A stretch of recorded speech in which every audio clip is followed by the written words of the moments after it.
продолжение на емисијата му отстапуваме минути и на спортот. Тоа не на било кој спорт, туку на джудото како спорт. А со мене во студиото денеска се врвните джудистки Елена Манева и Катерина Николовска. Добар ден и добро ни дојдовте во студиото.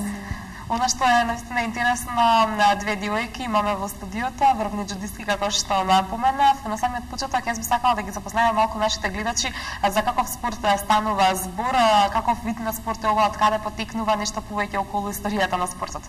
Повели, Катерина. Значи, здраво уште еднаш. Јас сум Катерина Николовска. Накратко за джудо спортот потекнува од Кина и е пренесен во Јапонија. Како татко на джудо спортот се смета Джигоро Кано. Во Македонија е донесен 1936 година од прилика.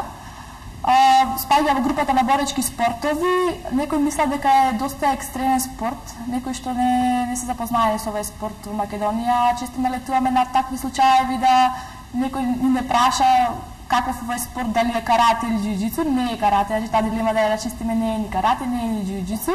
Во него има делови од џиу-џицу и од бразилска џиу-џица, но е чист спорт, олимписки спорт. Така, токму тоа сакав јас да запешам. Споминавте дека многу мина мислат дека е ова опасен спорт. Дали е опасен? Дали може да се повредите за време на тренинг или за време на надпреварување? Многу е нормално дека може да настанат повреди, бидејќи се зборува сепак за спорт. Но многу мал број се случаи каде настануваат повреди. Доколку не се внимава, ќе се повредите секако. Да, секако, да. Би сакала да ве запрашам, има ли разлика помеѓу половите, машко, женските полови? Кој повеќе, каде е застапен повеќе овој спорт? Дали повеќе момците го практикуваат, соглед на тоа што спаѓа во немалку погруби спортови, ајде така да го наречам? Да, секако момците повеќе ги има во джудото, но сепак исто така и девојките се доста застапени овде, можем да кажам.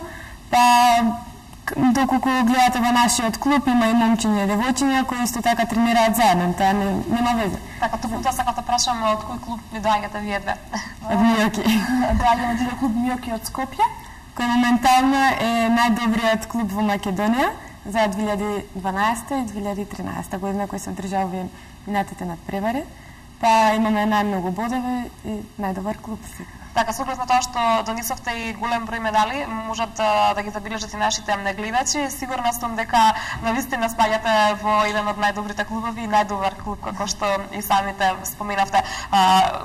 Интересно би било за нашите гледачи, со оглед на тоа што имаат можност да ве запознаат, да ни кажете колку време се занимавате со овој спорт, од каде идејата, нешто повеќе околу тоа. Со кого да почнеме? Ајде, Катерина, повели. Ајде. Тренирам околу 12-13 години, значи од основна школа. Денеска сум носител на црн појас, први дан. Значи постојат црн појас до 10 дан, јас сум на почетокот на тие црни појаси први дан. Државни првак сум скоро и долго време репрезентативец на Република Македонија. Имам учествувано на Европски олимписки игри како кадетка, значи во основна школа, и на доста балкански надпревари. За моја среќа, во првата година како сум член на джудо клуб Миоки во Скопје, го освоив третото место на балканското првенство во Беочин, Србија. Истиот резултат се повтори минатата година во Требиње во Босна и Херцеговина.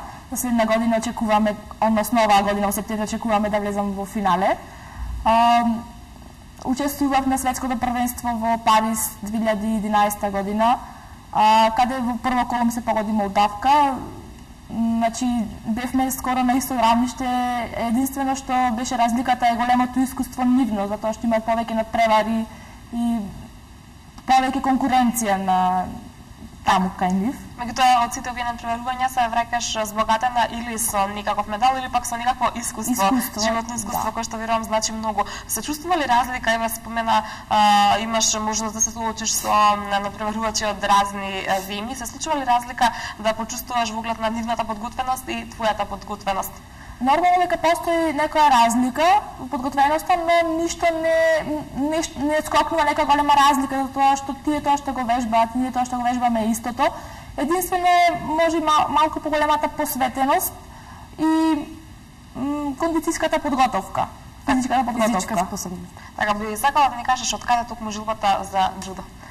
Джудо почнав како мала, кај тренерот во Прилеп почнав со коректна гимнастика, но видов дека тоа многу долго време одвлекува за да дојдам до исправување на робетот, па тренерот ми советуваше да почнам со џудо. Како почнав, робетот ми се исправи и почнав да превари тие мали пионерски надпревари надвор од Македонија и ми стана интересен дружење со другарчина од другите земји.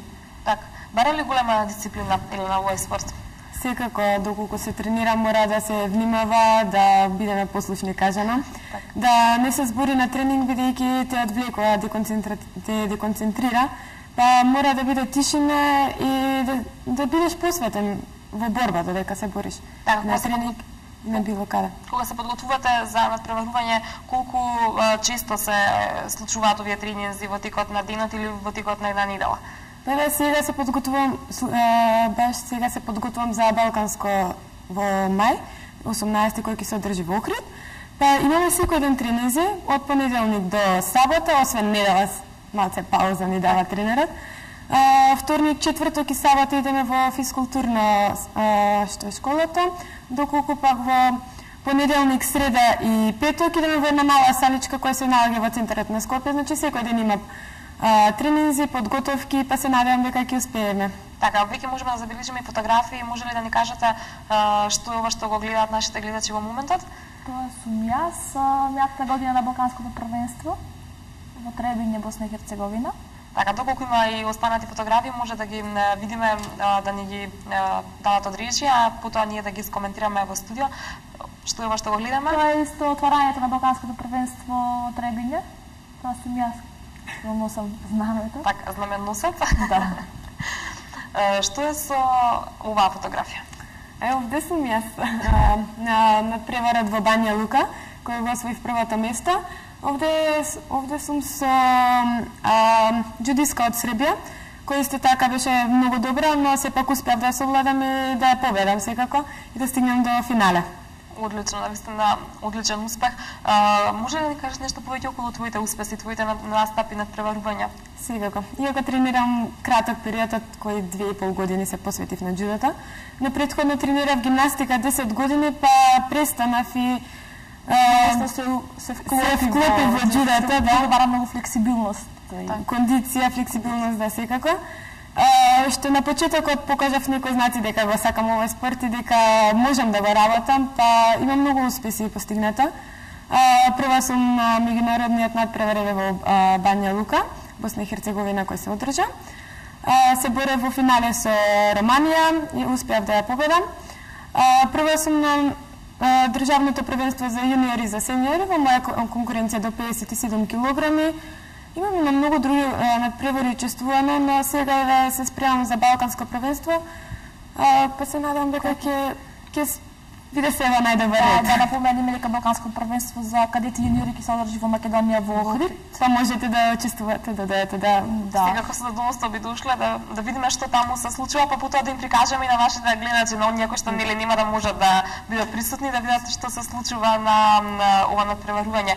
Би сакала да ни кажете нешто повеќе околу популарноста на овој спорт во Македонија. Колку го добивали заслуженото ниво на популарност кое што го има и верувам го ужива на други места во светот?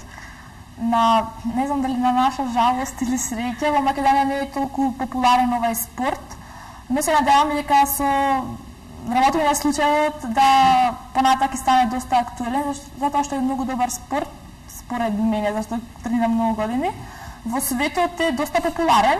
Во Франција спорт на второ место во државата, во Русија може и да кажеме дека и председателот, премиер сега Путин доста вложува во тој спорт.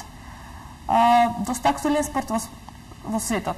Така, може ли да ни кажете дали спаѓа во оние скапи спортови, затоа што верувам дека многу мене би ги интересирало тоа, оние на кои што во моментов се одлучуваат да почнат да се занимаваат? Значи, оние што се почетни што така да почнат, не му треба на старт ништо освен тренерки, значи може да дојдат во салата на факултетот за физичка култура, каде што тренираме ние, во обични тренерки, да се запознаат со душеците, со салата, со џудистите, да видат како изгледа тој спорт, затоа што мислам дека е многу екстремен и опасен, но не е. Па и дел од нив многу на брзина го засакуваат и потоа се купува кимоно, ако се покажи доволно интерес, се купува кимоно, значи облеката во која се бориме джудистите. Може и да се направи некоја разлика колку посветено треба да се тренира доколку го сватите сериозно спортот, од друга страна пак колку време е потребно за да се биде чисто во кондиција како хоби доколку се доживува. Има ли разлика? Има разлика, да. Доколку го сватиме спортот сериозно и дека сакаме да го тренираме професионално, треба секој ден да се посвети на тоа. Секој ден тренинзи, секој ден трчање, кондиција мора да се има. Тоа е во прв план, доколку излезеш во борба, треба да бидеш спремен, а не да се влечеш и да не можеш да издржиш, бидејќи борбата трае 5 минути. А такви се правила, ако немаш кондиција, добиваш и казни поради тоа. Така.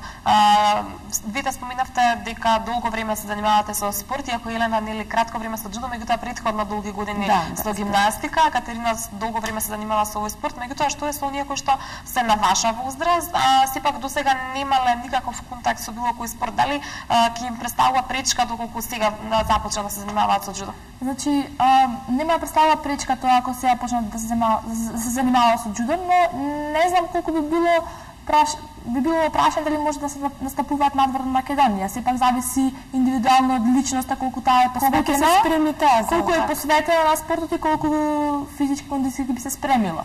Така, тоа значи дека без разлика на возраста, сите кои што почувствува или можеби од овој разговор желба да се запознаат со овој спорт, не треба да се двоумат, да се распрашаат за информации. Најпрво, па после ако се свиѓа, можете да продолжат. Така, нешто би сакала да ни го кажете нами на нашите гледачи, го доживувате ли вие како хоби или како професија овој спорт?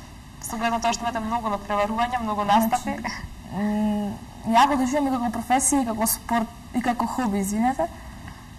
Се занимавам, може да кажам професионално, зашто сум студент на факултетот за физичка култура од 4-та година и како следни активности со тренерот планираме да одиме надвор на Македонија до некое повисоко ниво, со тоа со цел да постигнеме популаризација во Македонија спортот, бидејќи резултатите се покажуваат своето.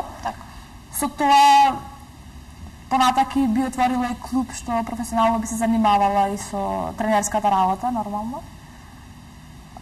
Илена? Па не знам, на почетокот го доживеав нормално како хоби.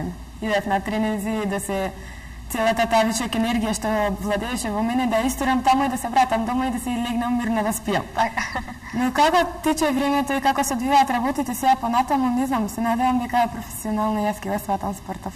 Би сакала да ни кажете, можеби дел од нашите гледачи се интересираат колку бара откажувања од останатите секојдневни активности на кои што сме навикнати овој спорт, доколку му се посветиме сериозно, па дури и доколку рекреативно се занимаваме со истиот. Може би откажување во однос на исхраната, откажување во однос на секојдневните активности, излегување, дружење. Така е. Во однос на исхраната, нормално затоа што имаме категории, за да се одржиш во некоја категорија, доколку си во тесно ние што викаме джудистите, треба да откажеш од некои сладки работи, газирани сокови, значи нормална исхрана да се води. Кај врвните спортисти постојат, значи нормално дека се внесуваат суплементи.